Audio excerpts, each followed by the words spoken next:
نہیں جی پڑیا ہے امام حنیفہ نے لکھی کتاب الفقہ الاکبر، جس میں لکھا ہے کہ رسول اللہ کے ماں باپ کفر کی حالت میں مرے ہیں، نعوذ باللہ.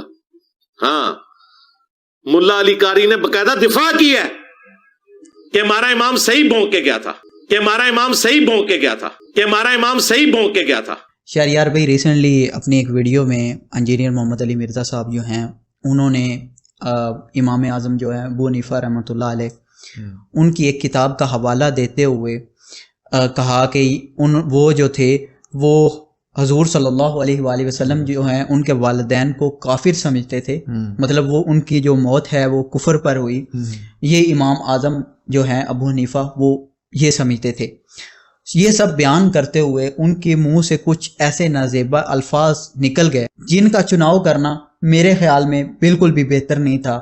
اور ایک جو دائی ہے، جو ایک دعوت دینے والا بندہ ہے، اگر وہ اپنے ایک اکابر کہہ لیں یا اپنا ایک بڑا کہہ لیں، ہمارے فقہ کے امام ہیں، ہمارے 4 فقہ کے امام ہیں جس سے انجینئر صاحب جو ہیں وہ اجماع بھی ثابت کرتے ہیں، تو ایک ہمارے فقہ کے امام کو اس کے بارے میں ایک ایسی الفاظ استعمال کرنا کیا یہ اچھی چیز ہے؟ اور ساتھ ہی میں یہ بھی ایڈ آن کر دوں کہ انجینئر صاحب ہمارے ٹیچر بھی ہیں، ہمارے استاد بھی ہیں، لیکن ہر اس چیز کو ہم ڈیفینڈ نہیں کر سکتے جو کہ غلط ہو، کیونکہ انجینئر صاحب نے بھی ہمیں سکھایا ہے کہ مقلد نہیں بننا، کسی کی تقلید نہیں کرنی.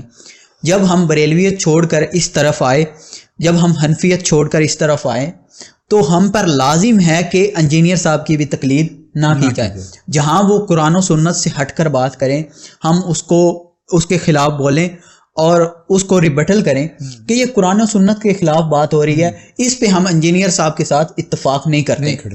تو اس کے بارے میں آپ کیا کہتے ہیں؟ جو انہوں نے جو الفاظ استعمال کیے، کیا ایک دائی جو ہے وہ ایسے الفاظ استعمال کر سکتا ہے؟ کیا یہ مناسب ہے؟ اعوذ باللہ من الشیطان الرجیم، بسم اللہ الرحمن الرحیم. دیکھیے علی بھائی ماشاءاللہ آپ نے بڑے اچھے سوال اٹھائے ہیں. دیکھیے اللہ تعالیٰ قرآن مجید میں لوگوں کو جو ہے ایک دعوت کی چیز سکھاتا ہوا اللہ تعالیٰ یہ فرماتے ہیں کہ ادعو سبیل ربک بالحکمہ، کہ لوگوں کو اللہ کے راستے کی طرف بلاؤ حکمت کے ساتھ. اور اس آیت میں آگے بھی ہے کہ کسی کے ساتھ بحث نہ کی جائے مگر احسن طریقے سے، ایک اچھے ماحول کے اندر آپ بحث کریں.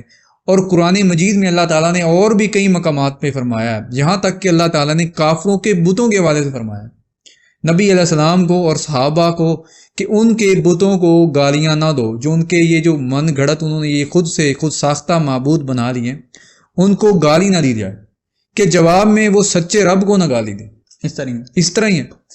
تو ایک دائی کو یہ زیب نہیں دیتا کہ ایک دائی جو ہے وہ اس طرح کی زبان استعمال کرے کسی کے بارے میں. اب پہلے اس بات کے اوپر آ جاتے ہیں کہ امام ابو حنیفہ نے وہ بات کی بھی ہے کہ نہیں. جب احناف خود ہی یہ مان رہے ہیں، ملا علی قاری نے کیا مانا ہے؟ ملا علی قاری کی بہت ساری باتوں سے احناف جو ہیں وہ رجوع کرتے ہیں کہ ملا علی قاری کی اس بات سے ہم اتفاق نہیں کر رہے. ہم آج کی حاضر کی بات کر رہے ہیں کہ جو احناف ہیں وہ یہ خود کہہ رہے ہیں کہ یہ ان کا بیان نہیں ہے، ہم اس چیز کو ٹھیک نہیں سمجھتے. بالکل بالفرض اگر انہوں نے نبی علیہ السلام کے والدین کو یہ کہہ دیا کہ وہ حالت کفر میں دنیا سے چلے گئے، تو ہو سکتا ہے یہ ان کی تحقیق ہے، آپ تحقیق کریں. اس میں کیا ہے؟ اگر نبی علیہ السلام کے والدین کو معاذ اللہ اگر ہم کہہ دیتے ہیں میں نہیں مانتا، نبی علیہ السلام کے والدین کے حوالے سے یہ کہ وہ ایمان کی حالت میں نہیں تھے، اس پہ رسول اللہ صلی اللہ علیہ وسلم کی ذات کے اوپر کچھ نہیں فرق پڑتا. جیسے ابراہیم علیہ السلام کے والد آزر جو ہیں، ہم جانتے ہیں کہ وہ اسلام کے اوپر نہیں تھے، وہ کفر کے اوپر تھے، وہ بت تراشتے تھے، وہ بت پرست تھے. اب اس کے اوپر لوگ ڈیبیٹ کرتے ہیں کہ وہ چچا تھے اور اسی طرح جو ہے والد ان کا طارق تھا. تو یہ بڑی لمبی بحث ہے. بہت سارے لوگ جو ہیں وہ یہ بھی مانتے ہیں کہ آزر جو ہے وہ ابراہیم علیہ السلام کا جو ہے وہ والد تھے. اسی طرح حضرت لوط علیہ السلام کی گھر والی، حضرت نوح علیہ السلام کا بیٹا.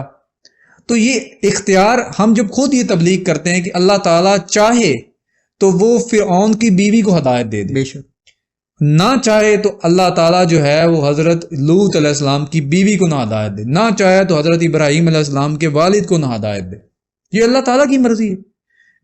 وَمَن يُضْلِلْ فَلَا هَادِيَ لَهُ، کہ اللہ تعالیٰ جس کو گمراہ کر دے تو اس کو کوئی ہدایت نہیں دے سکتا. بے شک. تو جس کو اللہ تعالیٰ گمراہ کرے اسے کوئی ہدایت نہیں دے سکتا، اور جسے اللہ تعالیٰ ہدایت دے دے اس کو کوئی گمراہ نہیں کر سکتا اس طرح تو اللہ تعالیٰ کی ذات یہ جو ہدایت دیتی ہے. انجینئر محمد علی مرزا صاحب جو ہے ہمارے لیے قابل احترام ہے, دوسرے مفتی بھی قابل احترام ہے. ہم سب کی رائے کو قرآن و سنت کے لحاظ سے دیکھیں گے, قرآن و سنت بیان کریں گے, لے لیں گے, لیکن اس طرح کی زبان استعمال کریں گے, ہم ان کی اس بات پر ان کا بالکل ساتھ نہیں دیں گے. ہم ان کے مقلد نہیں ہیں, ہم کسی کے بھی مقلد نہیں ہیں. بالکل ایسے ہی ہم ملتے رہتے علماء سے, ہر مکاتب فکر کے علماء سب کی عزت کرتے ہیں, لیکن بات وہ مانیں گے جو ہمارے نبی نے فرمائی ہے. یہ خود بھی اپنے لیکچرز میں بیان کرتے رہتے ہیں کہ امام مالک یہ کہتے تھے کہ صاحب قبر محمد رسول اللہ صلی اللہ علیہ وسلم کی بات جو ہے ان سے ہم اختلاف نہیں کر سکتے. اختلاف دنیا کے ہر شخص سے اختلاف ہو سکتا ہے, لیکن محمد رسول اللہ صلی اللہ علیہ وسلم سے اختلاف نہیں ہو سکتا. تو امام اعظم جو ہے اس حوالے سے, کیونکہ امام اعظم ان کو اس لیے کہہ رہے ہیں کہ بہت سارے صاحب علم لوگوں نے ان کو امام اعظم کہا ہے. کس حوالے سے؟ فقہ کی فیلڈ کے حوالے سے. امام شافعی نے خود کہا ہے, امام شافعی نے کہا, اور دیگر اور بھی بہت سے اہل علم لوگوں نے ان کو امام اعظم کہا ہے. لیکن اگر کلی لحاظ سے آپ پوچھیں گے کہ امام اعظم کون ہے, امام اعظم ہو, قائد اعظم ہو, ہم نبی اکرم صلی اللہ علیہ وسلم کو مانتے ہیں. لیکن فقہ میں چاروں فقہا میں سب سے بڑا جو امام ہے وہ ابو حنیفہ ہے, اور ابو حنیفہ کے علم کی بہت سارے لوگوں نے تعریف کی ہے. تو ہمیں ابو حنیفہ کی خدمات کو بھی جاننا چاہیے. سب کے سب ہمارے امام تھے. جو لکھ کے ہم قرآن و سنت کی نظر سے ان کا باتوں کا رد کریں گے ایک احسن طریقے سے. یہ کوئی نہیں کہ ہم ان کے حوالے سے یہ الفاظ استعمال کریں کہ معاذ اللہ وہ بکواس کرتے تھے, یا میں تو وہ الفاظ زبان پہ نہیں لاؤں. شہریار بھائی اللہ تعالی ہم سب کو ہدایت دے.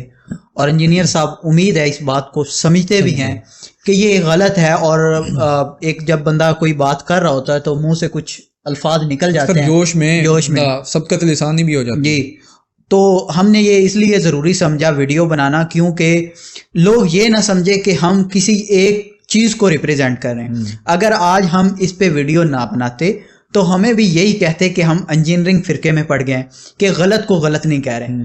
تو ہمارا یہ فرض بنتا ہے کہ غلط کو غلط کہیں, جہاں صحیح ہو رہا ہے اس کو صحیح کہیں. اللہ تعالی ہم سب کو ہدایت دے. وما علینا الا البلاغ المبین.